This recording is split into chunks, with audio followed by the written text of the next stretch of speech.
Oare tu te cunoști pe tine?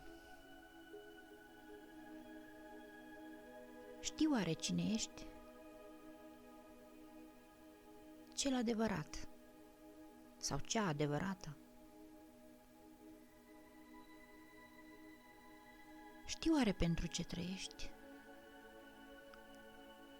Ce te inspiră? La ce visezi? Permiteți să visezi. Visul este acea putere care dă sens vieții tale.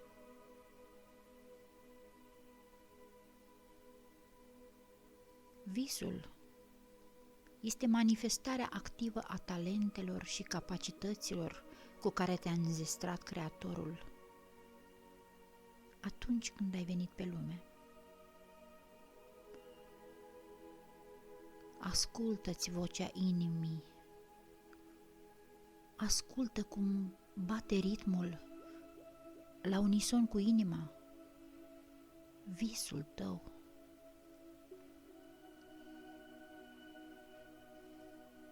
De ce îl ascunzi? De ce l-ai uitat? De ce îl ignori? Visul este o flacără ce arde. Este o putere care îți permite să-ți atingi scopurile și să depășești greutățile. Uitând de visul tău, te trădezi pe tine însuți. Amintește-ți de adevărata ta natură, cea spirituală. Iar pentru spirit nu există nimic imposibil.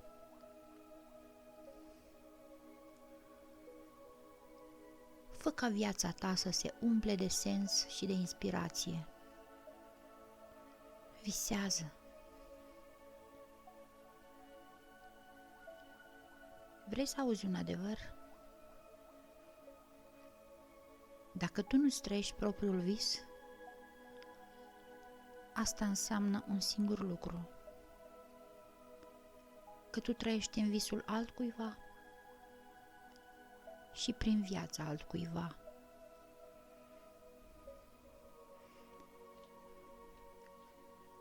Oare la aceasta a visat copilul acela, mic și plin de viață,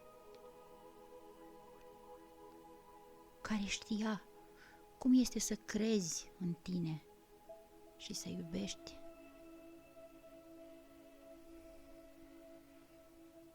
De dragul acelui copil, eu te rog, visează și mergi către visul tău. Urmează-l.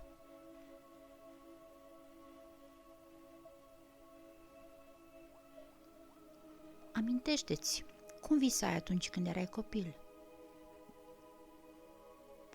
Căci recunoaște, tu trăiai scenarii minunate de viitor în imaginația ta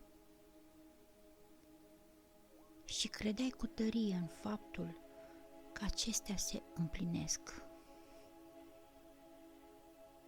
și că visul tău va deveni cândva neapărat realitate. Dar apoi,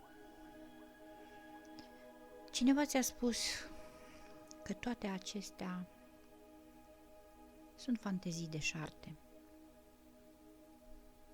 și prostii copilărești, fără importanță.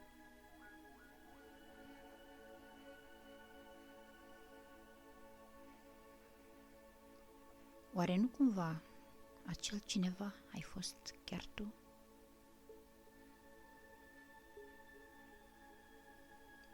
Ascultă-mă,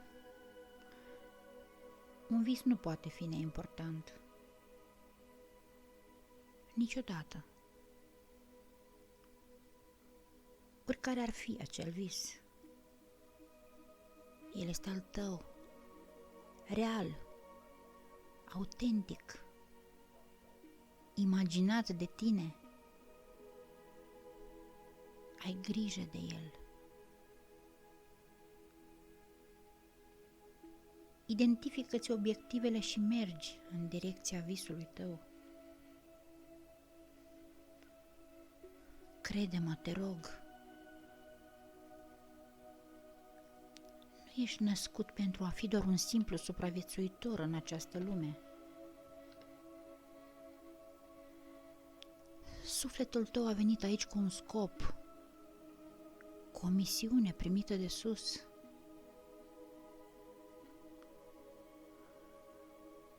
Visează la lucruri mărețe. Ți-a fost dată această viață pentru ca tu să-ți poți împlini predestinarea. Prețuiește fiecare clipă a valoroasei tale vieți. Și dacă în inima ta s-a născut un vis, tot universul îți va veni în ajutor pentru ca tu să-l realizezi.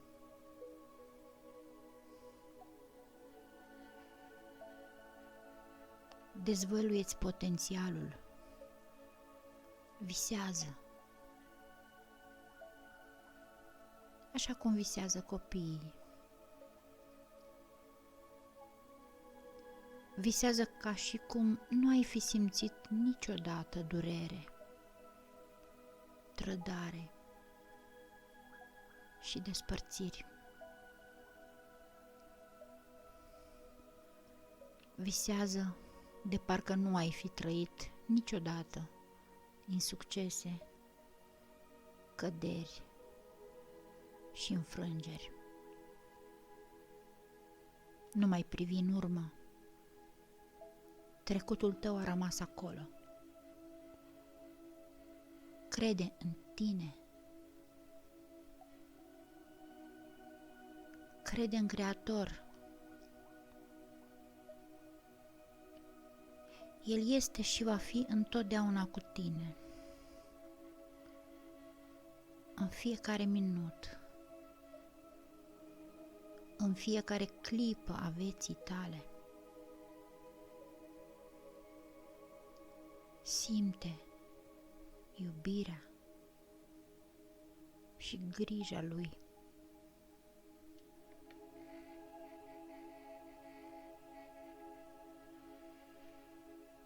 Umple-ți inima cu iubire.